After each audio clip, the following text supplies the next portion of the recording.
Si tu veux être heureux en couple, tu dois chercher ton bonheur avant. Déjà, il y a la première chose à prendre en compte, c'est si tu veux être heureux en couple. Donc, être heureux en couple, c'est être heureux à deux. Ça ne remet pas en question le couple. Devoir être bien individuellement, ça ne veut pas dire qu'on n'a pas besoin de l'autre. Car à plusieurs reprises, les gens ont pu penser que c'était une vision égoïste. Donc on m'a posé la question.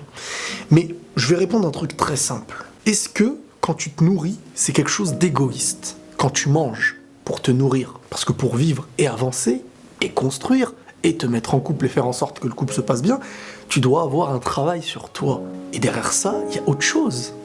Si tu es malheureux, peut-être que dans ta vie, quelqu'un viendra te tendre le bras. Il pourra t'aider à t'élever, mais il ne pourra pas te construire. Il pourra te rendre heureux ou heureuse dans un moment où les choses vont bien. Mais si tu ne vis qu'à travers la personne qui arrose ton cœur sans que toi-même tu puisses l'arroser, quand tout va bien, quand tu es avec la personne, j'ai envie de dire, ça se sentira pas. Il n'y a aucun problème sur le coup.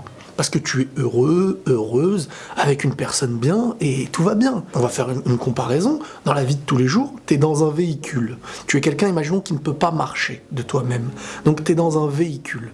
Quelqu'un te conduit. Les choses se passent bien. Mais est-ce que, à un moment, à la moindre faille, dès lors que la personne en face ne sera pas quelqu'un, on va dire, de positif pour toi, dans quel état tu vas être?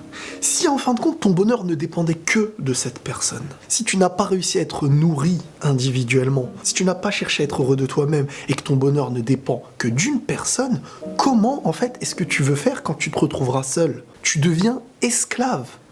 Et quand je dis tu deviens esclave, ça ne veut pas dire que dans un couple tu es esclave. Ça veut dire que si tu ne t'es pas construit individuellement, que tu n'attends que le travail de l'autre, si tu es face à un manipulateur, il va vite s'en rendre compte.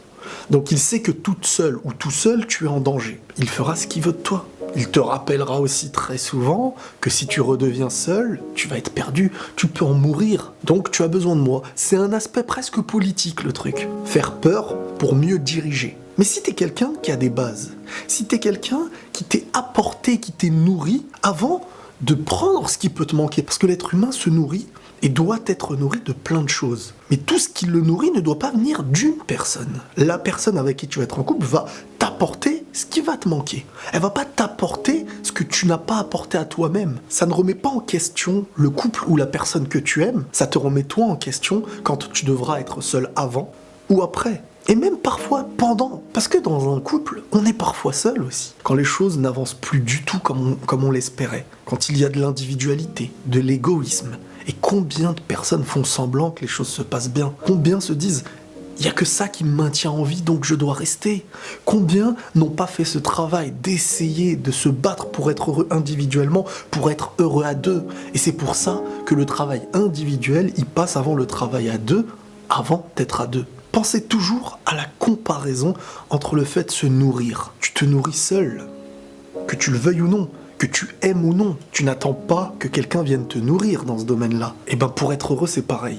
Parfois on attend de l'autre ce qu'on n'a pas réussi à combler de nous-mêmes. Sauf qu'il y a des bocaux en nous qui ne peuvent être comblés par l'extérieur. Et il y a ces bocaux que nous, on ne peut pas combler aussi vis-à-vis de nous. D'où l'importance du couple. Mais moi je pars d'un principe où tu ne pourras jamais être épanoui dans ta vie. Heureux réellement quand ton bonheur, il ne dépend que de quelqu'un. Ça veut dire qu'il te manque quelque chose qui n'est pas une personne, qui est ce travail vis-à-vis de toi. C'est comme si tu étais étranger à toi-même. Tu ne peux pas attendre de quelqu'un qu'il fasse le travail que tu n'as pas fait. Et tu peux l'aimer de tout ton cœur, et il peut t'aimer de tout son cœur, qu'il t'apportera ce qu'il peut, que tu sentiras que ce n'est pas assez, que ça ne touche pas à ce que tu as envie que ça touche. Parce que ce que tu attends doit venir de toi.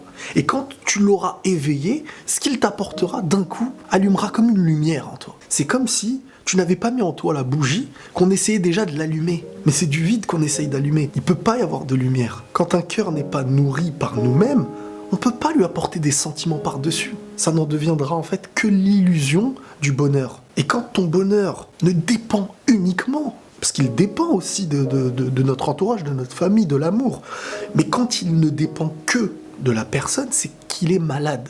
C'est qu'on est malade. Pourquoi aujourd'hui, on en devient parfois esclave dans une relation? Au point même où certains se voient la vie brisée tout entière. Parce qu'ils ne sont plus avec la personne qu'ils estimaient être leur bonheur. C'est pas la relation ce qui leur apportait quelque chose. C'était l'illusion d'être avec celui qui t'apportait le bonheur. Là, je parle vraiment de la proportion élevée. C'est normal d'être triste, de perdre quelqu'un qu'on aime. C'est normal d'être triste d'avoir, d'un coup, de passer... tu étais marié et d'un coup, tu es célibataire. C'est normal. On est humain. La tristesse, c'est pas de la tristesse, en fait, que je parle. Le travail que l'on fait vis-à-vis de nous, c'est un travail que personne, mais personne ne peut faire à notre place. Et tout l'amour du monde ne pourrait remplir ce bocal qui n'a qu'une notice capable d'être lue et remplie par nous-mêmes. On est les seuls à posséder ce qui peut commencer à nous rendre épanouis et à nous rendre heureux, et le reste permet de continuer cet épanouissement, mais qui est très important aussi. Et attention, cette phrase aussi ne veut pas dire « je dois me chercher mon bonheur, pas celui de l'autre ». Parce que certains peuvent vite la comprendre comme ça aussi. Parce qu'il y a des gens, je pense, qui l'ont compris de cette manière. En mode, moi c'est mon bonheur et je m'en fiche si les autres sont pas contents, donc c'est pas ça. Tu peux aimer ta femme, ton mari, tes enfants, à un degré limite où tu peux risquer ta vie pour ces gens-là. C'est pas dans un sens égoïste, dans le mauvais sens en fait. Parce qu'au fond, on a tous cette part égoïste qui est normale. Hein. Si on n'avait pas une petite part égoïste, on ne pourrait pas penser et aimer l'autre. Quand tu te nourris, c'est un petit peu égoïste en fait. Tu te nourris toi, donc tu penses à toi. Mais qu'est-ce que tu fais de la force que tu vas prendre en te nourrissant? Tu vas aimer, tu vas aider, tu vas partager. Mais ça a commencé par quoi? Ça a commencé par toi qui t'es nourri toi-même. Et c'est pareil pour le bonheur. Tu dois commencer à le chercher toi-même avant de te dire qu'il est à travers les gens, à travers l'autre. Parce que s'il n'y a pas la suite avec l'autre, tu resteras malheureux. S'il y a cette suite, tu seras peut-être esclave. Et le pire, c'est que si tu es face à un manipulateur, à quelqu'un qui veut jouer de toi, tu es pire qu'un esclave. Tu dépends de lui, de ce qu'il veut faire de toi, pour au final peut-être te jeter. Et s'il te jette derrière, qu'est-ce qu'il te reste? Bah t'as pas travaillé sur toi, tu estimais que ton bonheur venait de là-bas. Qu'est-ce que tu fais avec quand le là-bas n'existe plus? Voilà, j'espère en tout cas que cette phrase a été comprise. Pour moi, c'est vraiment un sujet très important parce que aujourd'hui, on est beaucoup dans l'idée de quand on va mal, on attend toujours de l'autre. On se dirige vers le sentiment, vers l'amour, vers les couples. Et parfois, dans ce qui est des couples qui ne sont plus des couples. La tristesse ne se comble pas obligatoirement par l'autre. Si tu n'arrives pas à retrouver un peu de lumière seul, continue de la chercher. Sois sincère avec toi-même. Quand tu as faim, que tu as vraiment faim, et que tu es dans un lieu où il n'y a pas de nourriture qui saurait te nourrir, qu'est-ce que tu fais? Tu vas pas boire de l'essence. Tu chercheras à te nourrir avec quelque chose qui est cohérent, quelque chose qui est logique pour ton corps, quelque chose qui est bon pour toi. Eh ben c'est à peu près la même chose. Tu dois trouver ce qui est bon pour toi, pour ensuite trouver ce qui est bon pour vous. Voilà. Allez, je vous dérange pas plus, prenez tous soin de vous et la paix sur vous.